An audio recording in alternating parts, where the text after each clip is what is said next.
What up, everybody? Happy Monday. Welcome to the Grid and Grind Show brought to you by the Off the Bench podcast. I am Daniel Ball, and I'll be having on today one of the veterans of the Grid League, of many adaptations of the Grid League, but currently Fort Lauderdale Lion of the United Grid Leagues, Eric Cardona. 2024 All-Star. Bodyweight specialist. I mean, you say bodyweight specialist, but I see his social media and the guy's lifting like crazy. So he can do it all. He's fighting fires. He's shooting weapons. He's, climbing ropes. He's doing things on the rings that you could only dream of doing. But before we get his story, before we talk to Eric, got to pay the bills around here. The Grid and Grind Show is brought to you by Chinook Seathery. Whether you're on the field or in the boardroom signing deals, Chinook helps you get the job done. Memphis City Designs, get your brands, gear, and logos on everything from shoes to underoos. Get your off the bench gear while supplies last.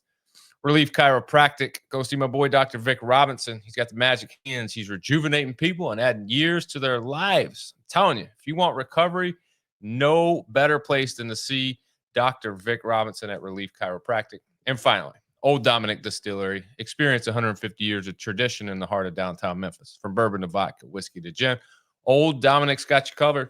Stop in today for a tour or to pick up your favorite bottle. If you don't know what your favorite bottle is, that's the beauty of the tasting room. Go in, try some flights, find out what works for you, because not everything is for everyone. I found that out, but I'll tell you what. If you are into whiskey, into bourbon, into vodka, into gin, I'm telling you, you will find something that agrees with your palate. So check them out. With that, the bills have been paid. Let's get to it. Help me welcome on to the show, Eric Cardona. Eric, my man, what's up, dude? Thanks for having me on. I'm excited. Yeah, brother. It's. I don't think you can properly talk to grid athletes without having you at least in the roster of athletes to talk to, because you have quite the perspective, because you've been in it, for a while now. You've seen the adaptations, you've seen the growth, you've seen the evolution, so to speak, of the sport.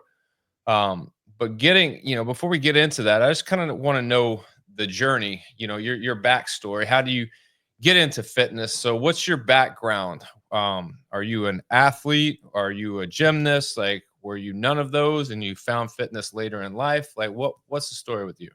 I've always been an athlete. Actually, my first sport was soccer when I was real young, like 5 or so, and then ended up getting put in gymnastics when I was about 8, just because I was too hyper and my parents needed something to calm me down, because I was always running around, bouncing off the walls. So like, all right, maybe 4 hours of gymnastics a day will calm them down. And did a little bit. Did it work? A little bit. So yeah, I got into gymnastics and I did that for a while competitively and worked my way into there, and eventually was trying to make videos for college, and then ended up tearing my labrum in my shoulder. And then that actually swayed me towards CrossFit. A buddy of mine from high school, his dad opened the second gym in Broward County, and so he was like, hey, come check out my CrossFit gym. I had no idea what it was. This was back in like 2010 or 11, I think. And so ended up going to the gym, checking it out. My first workout was Fran, and I didn't finish because I was about a year after shoulder surgery, and I didn't know how to front rack properly. And they're like, here, we're going to do Fran. I'm like, okay, just trying to thrust her, holding the bar like this, no front rack whatsoever. Shoulders killing me. I'm like, I can't keep doing this right now. But I like the challenge. And they had rings in there, so I was jumping up on the rings, and I already had that strong gymnastics background. So doing handstand walks and box jumps and just playing around in the gym. And I was like, I'll come back. And so then I just started going consistently, and then they needed somebody for a competition. Probably like a couple months later, I was like, yeah, I'll go try this competition out. And from there on, I was hooked. And it's strange because, when you, like, if you've been in the space, like I've been in the space since 2011. Yeah. And if you've been in the space for a while, like, like in 2011, 2010, if somebody hops up on the rings and starts doing some stuff, like, you immediately don't care about back squats. You don't care about deadlifts. You're like, holy shit, that guy's pretty good. And it's because of, where, the youth of the sport at that time, like, you weren't seeing a lot of these gymnastics, experts. But now, like, you see that because it's a part of the evolution of CrossFit and where they've come. Mhm. It's like that's got to be a staple of what you can do. It shouldn't be the only thing you can do, but it's got to be a big portion of what you do because, at the crux of CrossFit, it's functional movement. So you got to be able to move your body. Yeah, body awareness, key. Yep, absolutely. And coming from a gymnastics background, obviously that's key. How long did you do gymnastics? So I want to say from about total 8 or 9 years. Nice. Did you try to take it any further, or you just was like, I'm done with this. I'm ready to kind of move on to something different? Once I had my shoulder surgery, I was trying to go to college and send videos to colleges for gymnastics. And once I tore my labrum, that was like at the end of senior year. So, or yeah, right around there. So then I was just like, well, no point in that anymore. And then after surgery, I did try to go back to it a little bit, and I was just like, we're done. It's And then I got into CrossFit, and then I just put all that mindset and energy into competing in CrossFit and trying to go to regionals and the games and all that. I mean, it seems like it was a good transition. You're a four-time regional athlete, 2016, 2017 CrossFit Games athlete, team hustle hard. You don't get there by just kind of half-assing it. So you definitely threw everything you had and dove headfirst into the CrossFit pool for sure. Yeah. A lot of people that you talk to, I'm sure, have similar stories, not with the route that you went as far as being as elite level as you were, but a lot of people will start off going to a gym and they just dive into it. They love it, Yeah. myself included. I personally I needed a challenge after college baseball, and that kind of was it. And I fell in love with the sport. I fell in love with fitness. I always had a love and passion for weights and fitness and nutrition, but that kind of just put me over the edge. And a lot of people are like that, and they dive headfirst in because it's so new. It's such a different thing than what most people are used to. And you took advantage of your gymnastics background, but also put forth a huge, priority to train all components and get better. So, out of all those competitions and things that you've done in CrossFit, you know, what was your most memorable, or what was your favorite, or the one that meant the most to you? Because when you go to the games, like, and you're a regional athlete, like, you go through some shit. Like, which one of those is the most memorable for you? I think probably the most memorable was my first CrossFit Games event because it was Team Murph. And I'll just never forget. We get into the stadium after doing that litter carry, and we get the worm going, and we're doing push presses with the worm. And then my quads are starting to get tight. I'm like, oh my gosh, this sucks. Oh, they're cramping. And I'm like, well, you're here, man. You're at the games. You're under the lights. Like, there's no quitting. There's no complaining. Just suck it up and keep going. Like, this is where you wanted to be. Yep. And it was just like a painful but cool and fun experience. Like, I can't believe I'm here right now, and I get to do this, and I like accomplish my biggest goal as far as CrossFit is just being able to compete on that stage. And I was just, wow. I think that would be hard, like, when you put forth all the effort and the training and the sacrifice and everything that goes into it, you get there and to still have the intensity. Like, it's hard for someone not to look back and go, man, this is pretty damn cool. Like, and just kind of like not go through the motions, but like not really care. Like, you made it. Like, you did something that less than a percentage of the population could do. And that's an achievement in and of itself. But then to have to go, all right, I got to get past all that, rah, rah, like pat myself on the back. Hey, good job, Eric. And I got to throw some intensity out there because, I can feel sorry for myself next weekend, but Yeah. this weekend I got to get after it. And, Yeah. when you talk about the grueling nature of what the games has to offer, is that the hardest you've been pushed, do you think? That actual weekend was pretty tough, but I don't know. I feel like we might have trained a little bit harder at times in uh, team training just to be prepared for that whole weekend. Right. But I mean, Team Murph was tough. It was a lot. that whole Murph workout for individuals, for teams, it was just brutal. The Yeah, heat, just the demand, like, and it's a long workout. It's it is. a hero workout. It's a long one. It's something that, if you've never done it, like, you just can't just jump in there and just go, oh, let me try this out. Oh, good luck. Good Yeah. luck. But so how does then that level of CrossFit intersect with grid? How do you find out about grid? Me personally, the owner of my gym started telling me about somebody that worked for CrossFit HQ, who at the time was Tony Budding. He was leaving CrossFit and he was going to start a new sport that was supposed to be more spectator friendly. In the aspect of, if you want to go watch CrossFit, yeah, it's fun, but perfect example, who wants to go watch Murph the entirety? It's Right. not exciting, right? You maybe want to watch the last couple minutes and see a good foot race. So the goal with what this sport was going to be, which ended up turning into grid, was fast paced and more specialized, right? You have your strength athletes, you got your body weight specialists, and then you have, of course, your general CrossFitters, your utility players. And obviously, it's going to be derived from CrossFit athletes, the guys coming from CrossFit HQ to start this sport. And he's talking to whoever he knows within the community.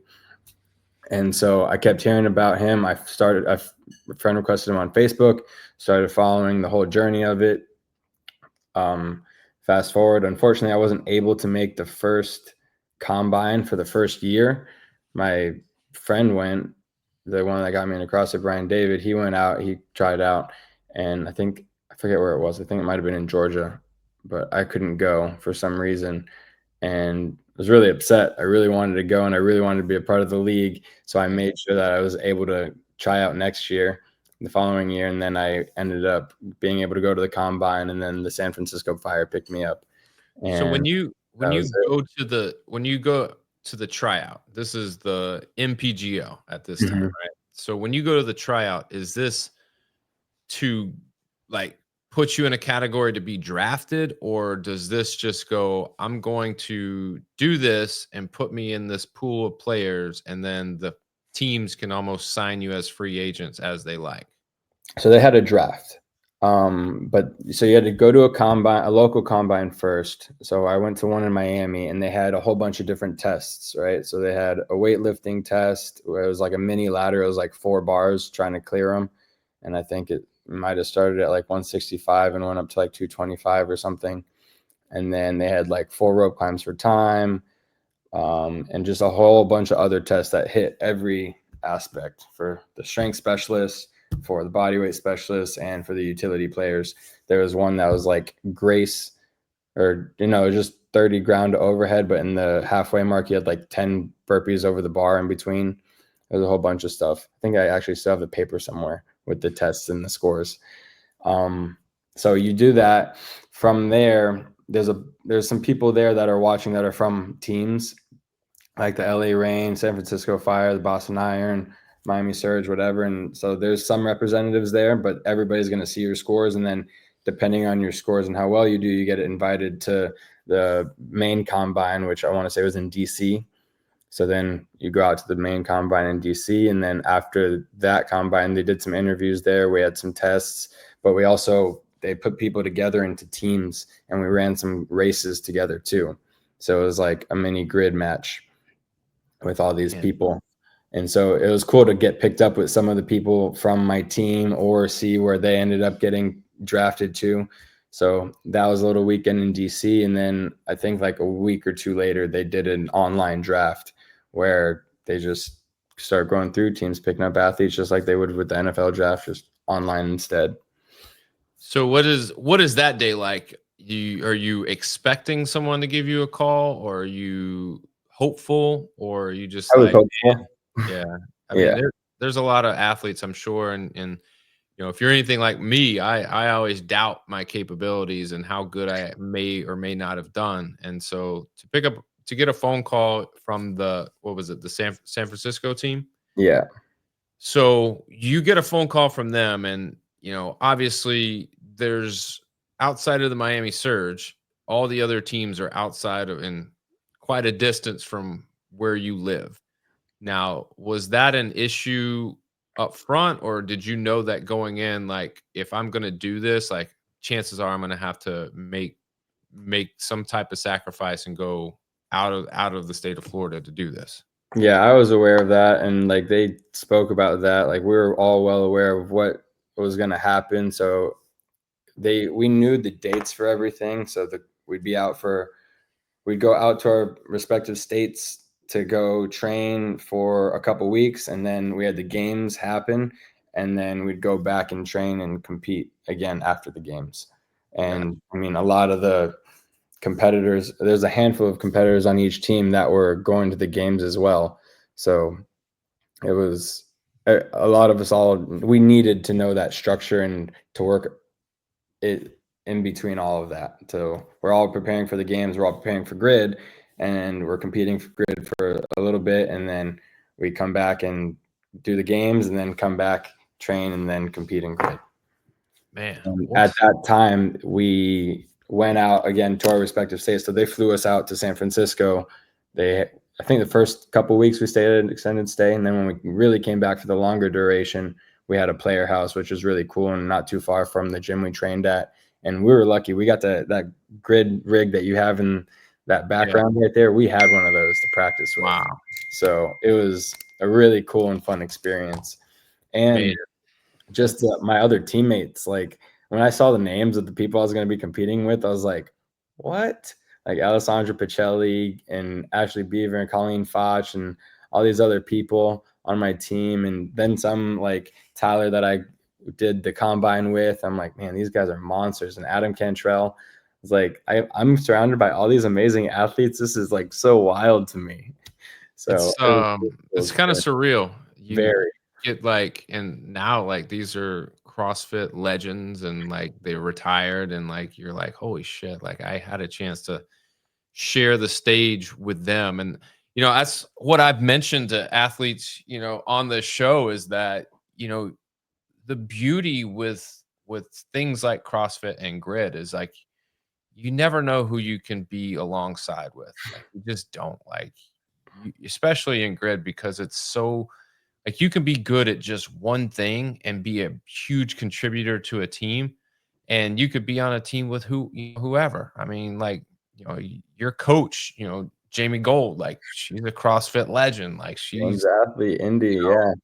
I so like remember. it's crazy. But thinking about the MPGL, and obviously it had its successes, it had its failures, it had its pros and cons, like any sport does. But inevitably, it didn't work out. What do you think was the biggest issue with that? I don't know. I heard talks of just like not using money in the best ways, and they just burnt through what they had, and that was really the sum of it. And it was just upsetting to hear. I mean, like all the players, and I know the owners and coaches and GMs were super hopeful and looking forward to a strong future with it. And I mean, you could tell that too, because like from the first year, the second year, I mean, the first year we had huge names too. Matt Frazier was on a team, catching David's daughter, Annie Thor's daughter. Those were just a handful of big name CrossFitters that were on teams, and it took a pretty penny to get them out there too. And then from being in your respective states and all the flights going back and forth to other places to go compete, to the third season, they put us all in a hotel, and we're like, all right, we're all going to be in Utah. We're going to film and compete over a couple weeks, and that's going to be the season.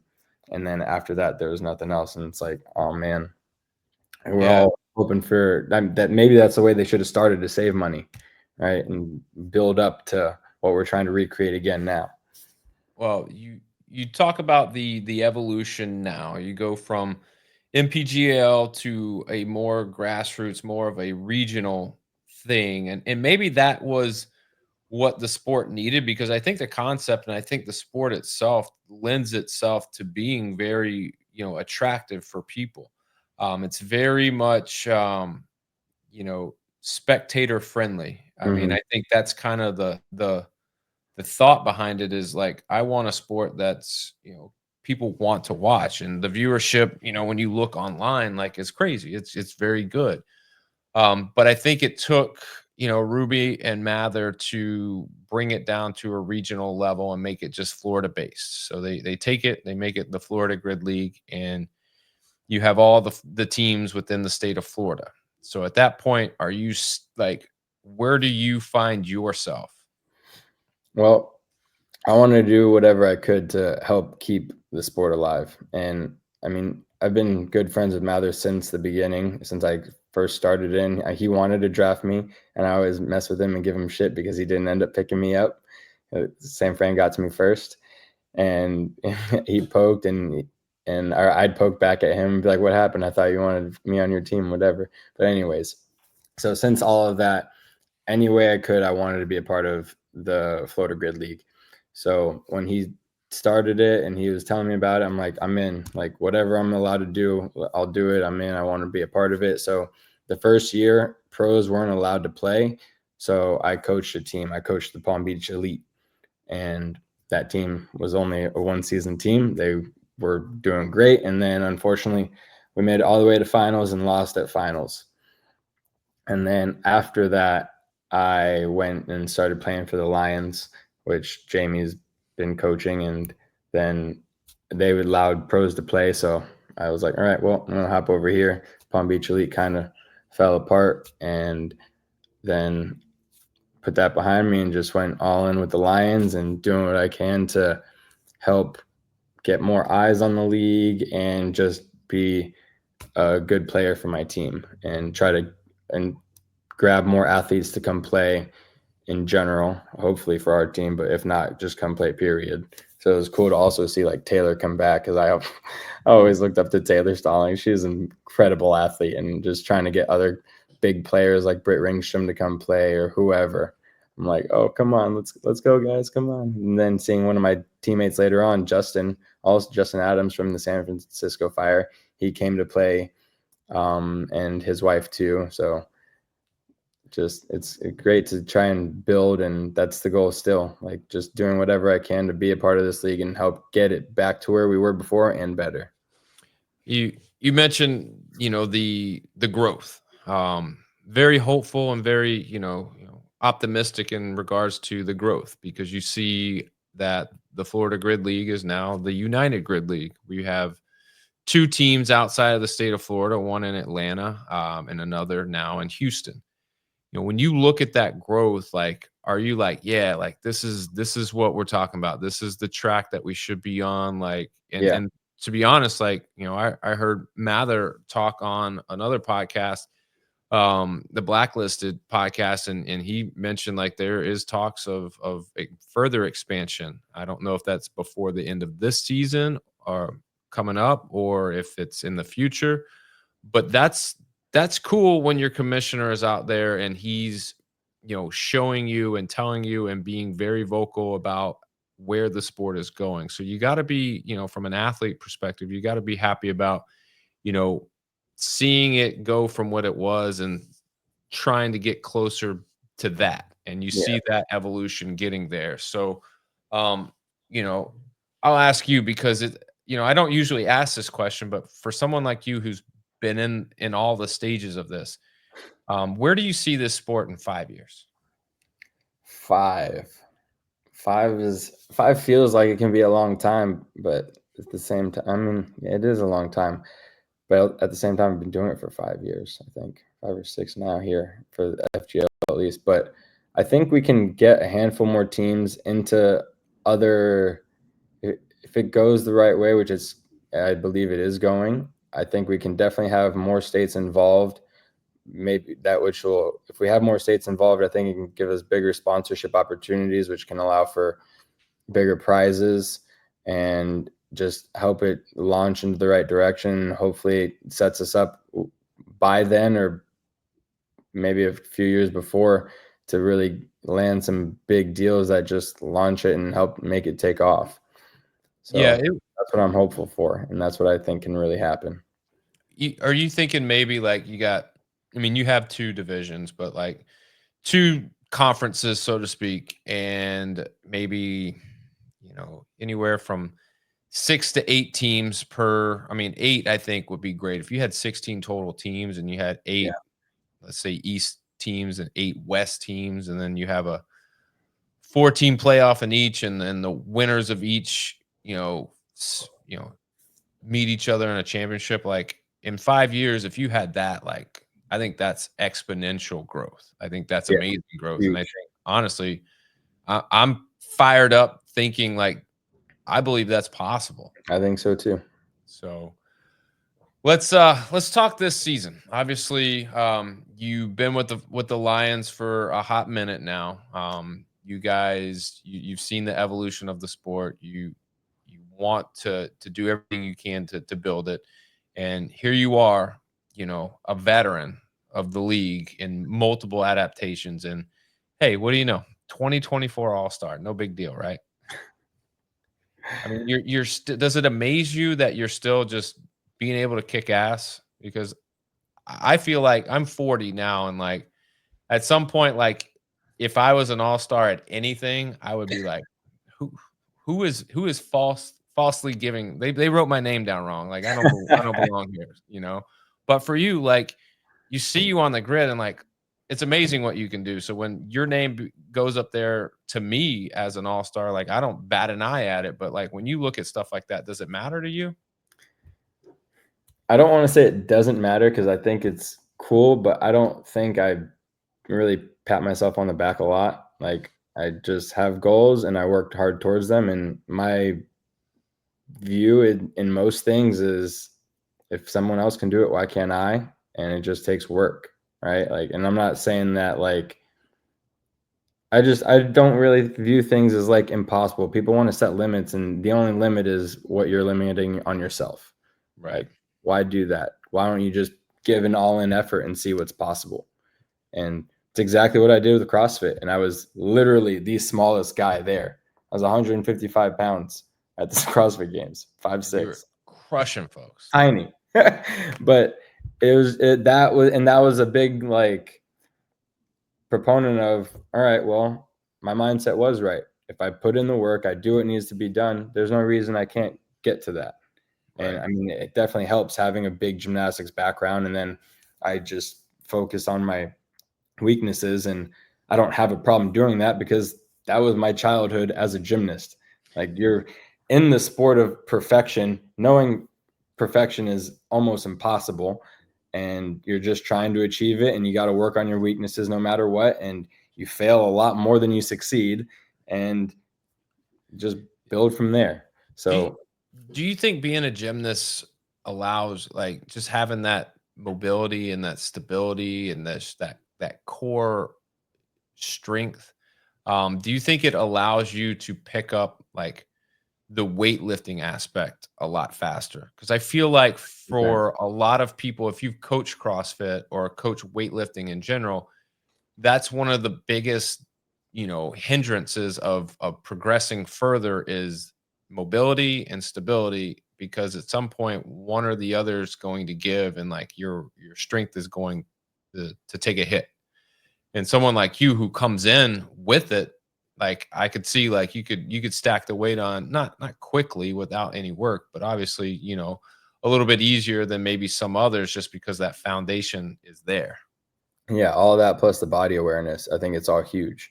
Yeah. Knowing how to move the body through space and then having that extra stability and mobility, like you were saying, it's all a huge factor into picking up and going in. So I think it's a real big advantage because I've met plenty of people that have like triathlon and endurance backgrounds, but all right, they can run and they can swim, but they don't really know how to move their body too well in other aspects, and like trying to teach them a kipping pull-up. And these could just be athletes that I just coached in the gym, regular members, or people that are trying to be high level too.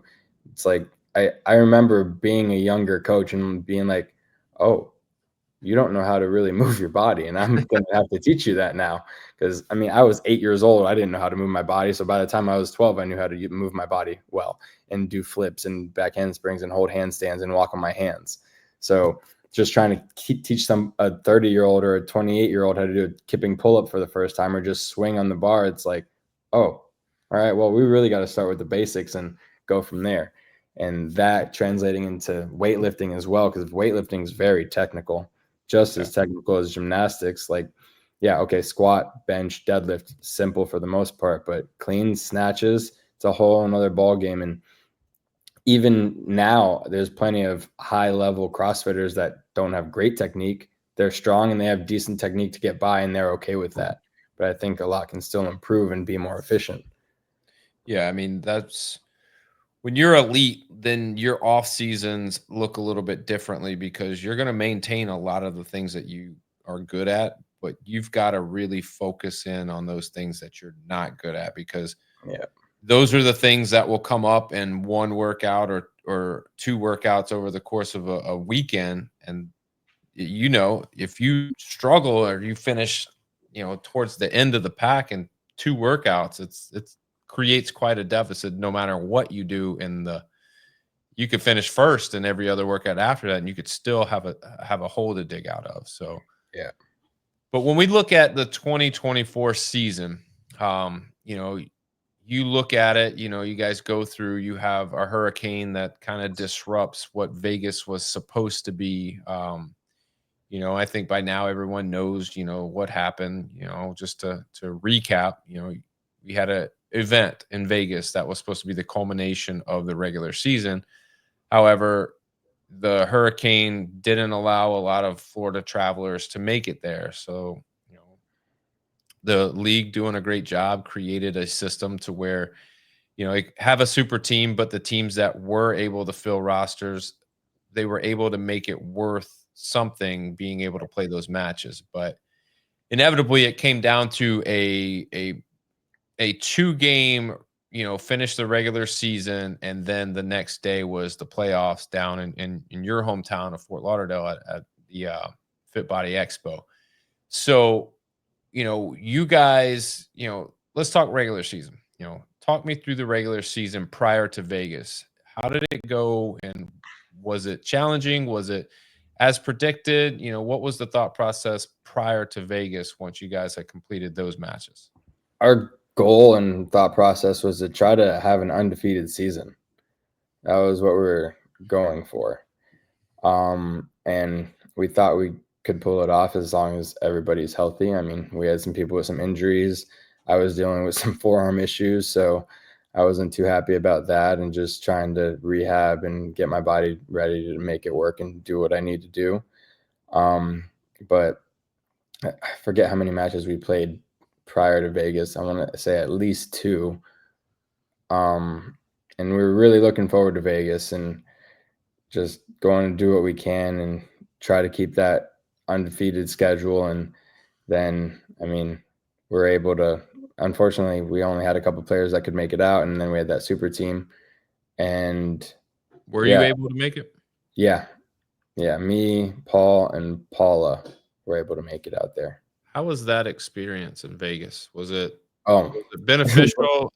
I obviously it was beneficial, but there's a lot of sacrifice and things going on in Florida, and for only 3 players from the team to be able to make it, it's like, well, I'm glad I made it, but I wish the whole team was here. But when you put that to the side, obviously it had to have been a beneficial time for you guys, and what made it so beneficial?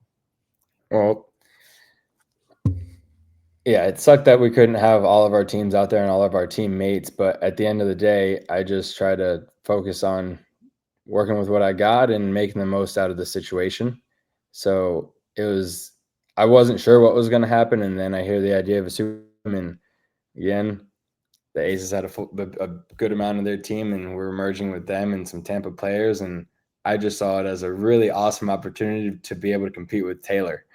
And I actually was talking to her about it yesterday too, and just reminiscing. Like, it was such an awesome experience to be able to play on the same team, because we played on different teams in the pro league and then playing on different teams in the Florida Grid League. So finally being able to play together on the same team, and it was just such a fun experience, and getting to know the Aces, and I know a handful of them and we'll talk here and there, but competing with them and hanging out with them through that time was a really, really fun experience too. So just try to make the best out of that situation. And it was a great time in Vegas. I wish more people could have been out there, but that wouldn't have happened had my whole team been out there too. So right now, did you get to partake in anything after the matches were said and done, or did you have to get on back? We went like going out in Vegas. Yeah, I'm not too big come on on, it's all that Vegas. stuff. I actually the following day I did have a wedding. Just by chance. One of the guys at my department just happened to be getting married that same weekend. So the day after our second match, he was getting married. So most people were flying out. I stayed an extra day to go to the wedding. So I did go hang out and have a little bit of partying in there, but I'm not too big on partying in general. So gambled a little bit, watched some people gamble, walk around, sightsee, and that was the majority of it. I feel you, man. When I have 2 kids, and you don't party when you got kids because the next day, like them kids don't care what you did the night before. They're ready, and trust me, when you're not 100%, that's when they are at 150%. They're ready and go. But you guys get back from Vegas.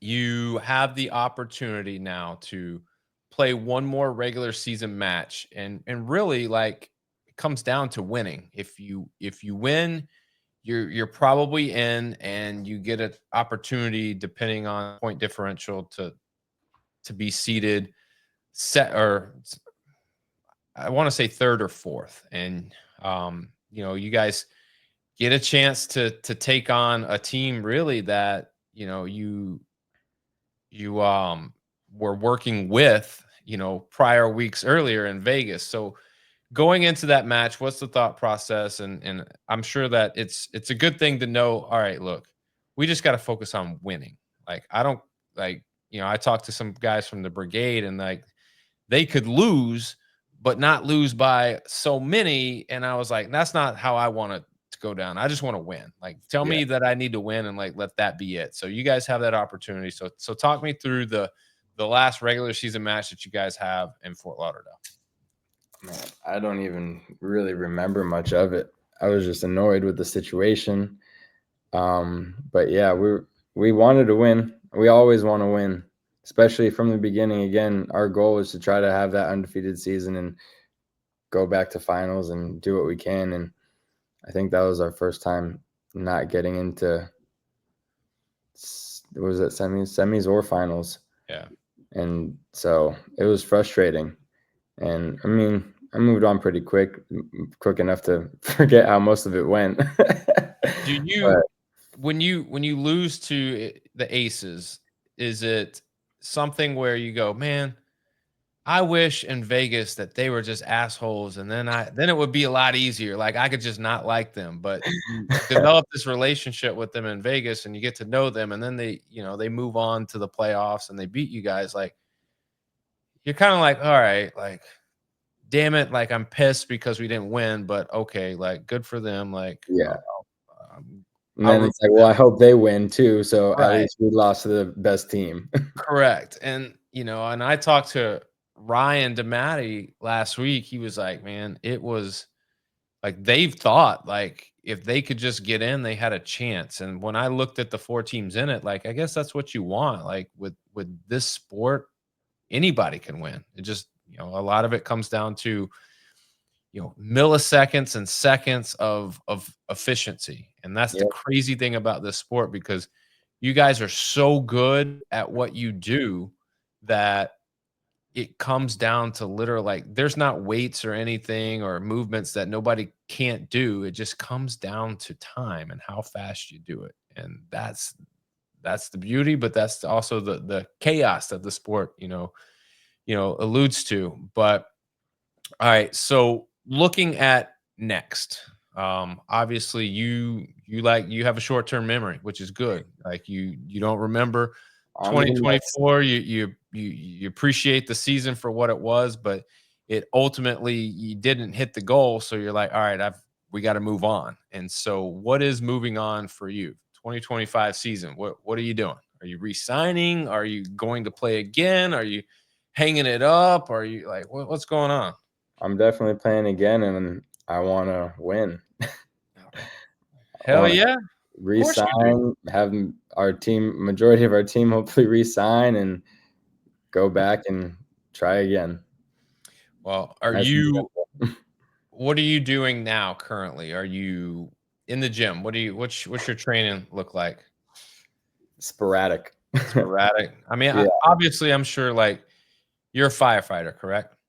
Yes. And so like there's a balance that you got to have doing that and whatever you're outside of your professional life, you got a personal life and whatever that entails, like it entails and then your training life and as a professional, grid league athlete, like there's these three things that you're trying to balance. All of them require a certain demand and certain time and focus and attention. Like, how do you balance it all? Try to fill spots in when I can. My You biggest go out, you since go out this and you shoot things, right? that too. I just had a competition a couple days ago, actually. I mean, that talk me. So are those like what tactical games? Like what are you competing in? Yeah, so the tactical games has their own competition, and then long story short, they tried one down here, didn't get enough people that they wanted, so the guy that hosted it started his own called the Patriot Games, and it's like fitness, strongman stuff mixed with mixed with shooting. So doing burpees, you're doing ground to overhead with axle bar, jumping over boxes, and then shooting targets at like 200 yards away with your rifle under stress and breathing heavy, and doing farmer carries and shooting with pistols and a whole bunch of different stuff. And so it's a lot of fun putting two of my favorite things together, fitness and shooting. So I I mean, could not try it. that gun must be super heavy all of a sudden after like, axle bar thrusters and, ground the overheads with certain object. Like, man, you have to be remarkably accurate. Like, 'cause that like, how like the central nervous system, when you lift anything heavy, like you just kind of like it freaks you out a little bit. And then when you have to steady that and go, all right, now I got to focus on aim. Yeah, Nah, I'm good. I'm good it's at that. tough. So, but obviously, is that something that you want to, you know, pursue in a professional, like more competitive nature? Is that something you do just to kind of have fun with and like you don't focus too much about training for it? But obviously, like you got to be a good shooter and good marksman to be able to compete in those things. But is that a fun thing for you, or is that actually like, no, I take this super seriously and I'm there to win it all? So I've done a handful of them. It's a fun thing for me, but part of me would like to take it more seriously, get better, and like travel around and do some tactical games events. They got some good prizes out there, and it wouldn't be upsetting to be good enough to get ammo sponsors and stuff like that. Because I mean, it ain't cheap. It is not a cheap hobby. No. And watching Jacob Hepner jump in and Cody Anderson jump in, and they have games experience, they have big followings, and so sponsor here, sponsor there, sponsor there. I'm like, that would be nice. Tell Ammo me. sponsor, gun part sponsors, all those types of things. So it's something I'm gonna definitely do a couple more this year. Um, Patriot games for sure. I'd like to maybe do a tactical games or two and see how that goes and see where I land. So if I'm able to be in like maybe top 10 or so, maybe I'd take it more serious and try to pursue that as well. But I'm not gonna not do grid. No. So we'll see how things clash, and if the dates with anything clashes, grid will take priority, and I'll go do another comp down the road somewhere for tactical or Patriot games. Patriot games whole season is out, so I already know when those are, and so far I don't see any of those conflicting, so it's fine there. I'll tell you this. If there was ever a fire in my house, you are the guy. Like you're the guy I want. The I guy guess. that I mean, you get after it, dude. You do it all. So like I can't predict a fire, but if I could, I'd call you up in a minute. I'd be like, "Hey man, I need you. Now's your time. Show me all that training that you're putting in, man. Now's the time." last thing, I'll leave you, kind of with this. But as far as being a firefighter, does being a firefighter help you in your training, or does training help you be a better firefighter, or both? I think all the training I've had since I was young, just mindset and physical, has helped me with the job. I enjoy the job. I love being a firefighter and paramedic, and I put all of that I've learned throughout my life of training towards that, to be the best firefighter and paramedic that I can be, to help those in need. And I think it's important to have a good level of fitness in this job. There's no room for complacency. Like, you're just putting those next to you at risk, as well as those that you're going to help. So I think it's my just whole bring up of training has helped me in that job, and being able to also be calm in a stressful environment, because training for the games and all that, and on a team, like, I'm working with the team, training in high stress scenarios to accomplish a goal. So I think it set me up perfectly for the job. I didn't even think about that, but yeah, like the stress, the balance of stress, and because you have to be cool, calm, and collective as much as you can be, because you don't get to choose the intensity of your personal job. Like, you get to choose the intensity of your training, but when Yeah. it comes to your job, you don't get to choose that. And like, you have to be at your best, because not only are you putting your life on the line, but you're trying to save others as well. So I commend you for that, man. And like I said, you're the guy I'm calling if I need somebody. So just remember that. But Eric, before you bounce, man, anything you want to plug or promote or talk about while you have a moment?